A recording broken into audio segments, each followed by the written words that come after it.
Peter Pan written when? That is great English, Jasmine. It's not like you're a writer or anything. Hi guys, welcome back to Deep Dives into Folklore. You'll notice we've got a new setup. I finally got a tripod. It's only been, what, 4 months? 5 months? I actually ordered this back in November. How it's taken until March to arrive is beyond me. The same thing is for my microphone. I'm so sorry for the audio quality in the past few videos. I'm just working with what I've got. No, but luckily it's here now. And today we're covering Fairies and Fae, which I've been looking forward to this one because fairies were a massive part of my childhood. Like, some kids were obsessed with Lego and dinosaurs. I was obsessed with fairies to the point actually where my poor parents exchanged letters with me every day or so for like a year when I was 7, pretending to be fairies that lived at the bottom of my garden. Which, considering I was born in the mid-2000s, I think my parents may have accidentally became the first elf on the shelf without even realising. Yeah, so I don't know, I was obsessed. I couldn't exactly tell you what drew me to fairies, but yeah, I feel like I'm a little bit knowledgeable on them now because of it. So fairies and fae have mythological origins across Europe, more specifically the northern side of Europe, with having ties to elves and the sea, I think I'm pronouncing that right, in Celtic and Norse mythology, which is quite notable actually in the fact that while the Vikings did come over to the UK, bringing Norse mythology with them, at this point in time, the Celts and the Vikings were on 2 separate landmasses, so the fact that they have similar beings is quite interesting, both sharing the fact that they are known to be protectors of the natural world. In the UK, Fae have a lot of ties with Arthurian legend, with tales of the land of Avalon, which is meant to be a land of healing and magic guarded by Fae, and also the character of Morgana, otherwise known as Morgan Le Fay, which pretty much directly translates to Morgan the Fae. In the medieval era, Arthurian legend started becoming more romanticised, and we had a lot of authors essentially writing fanfics about Arthurian legend. If you think the teenage girls are the original fanfic writers, you clearly have not seen the guy who invented Lancelot.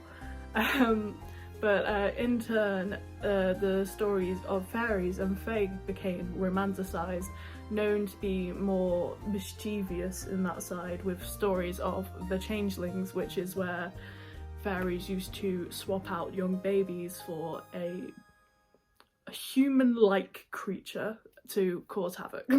During this time as well, we obviously had Shakespeare, who contained fairies in his stories quite prevalently, most notably A Midsummer Night's Dream, where we have the character of Puck, which is a fairly mischievous character.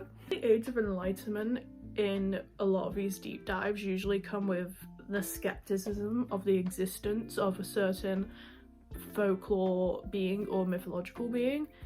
Fairies weirdly never were doubted that hard. I think the origins of the suspicion around fairies and whether or not they exist actually came in the early 1900s, which is late for stuff like this, which we'll get to that in a second. The Victorian era saw a resurgence in interest of fairies, and however it had shifted slightly on the meanings and portrayals behind them, in the fact that they were meant to represent hidden desires, the most notable being J.M. Barrie's Peter Pan, where Peter Pan isn't necessarily noted to be a fairy, but there's a lot of ties between them, and he's obviously meant to represent the desire to stay young forever.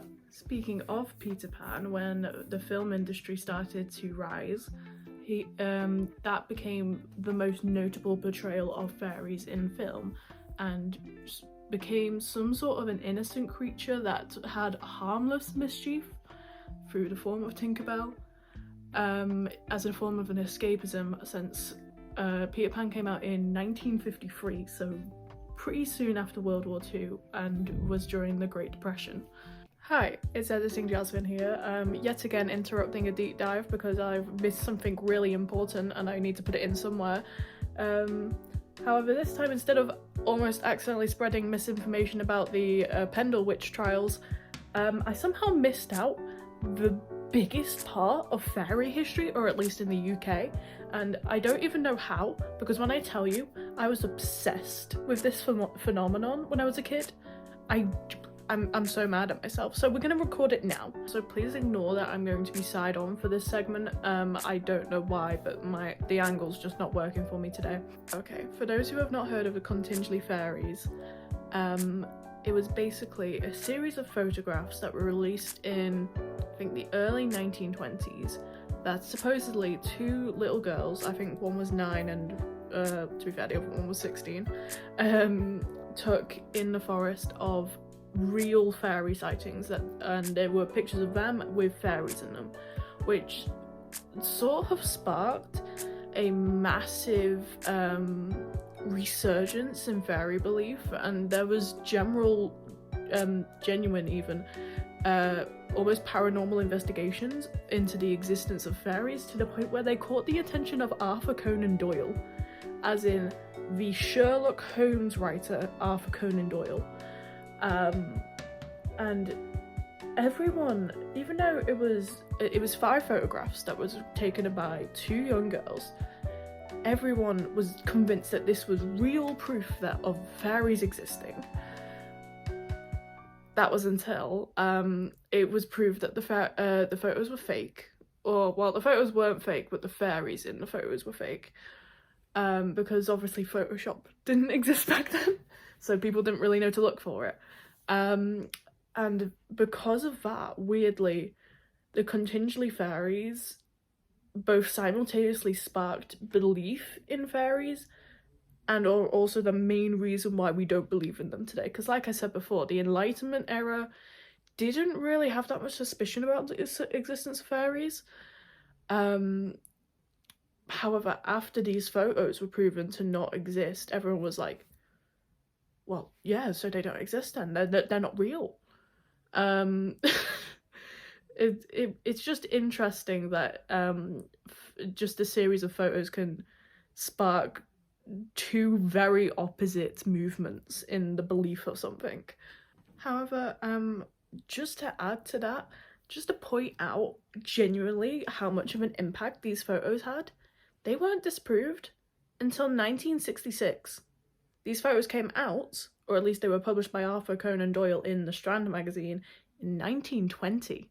Those who can do the maths, that's 46 years.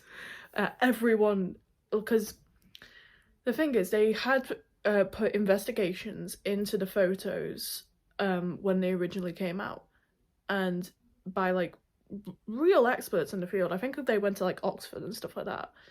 And they were like, yeah, no, these aren't fake. These are very real photos. And it wasn't like it was just one freak occurrence. The girls took photos of fairies for years, and even had an occultist visit their family home who also claimed to see fairies.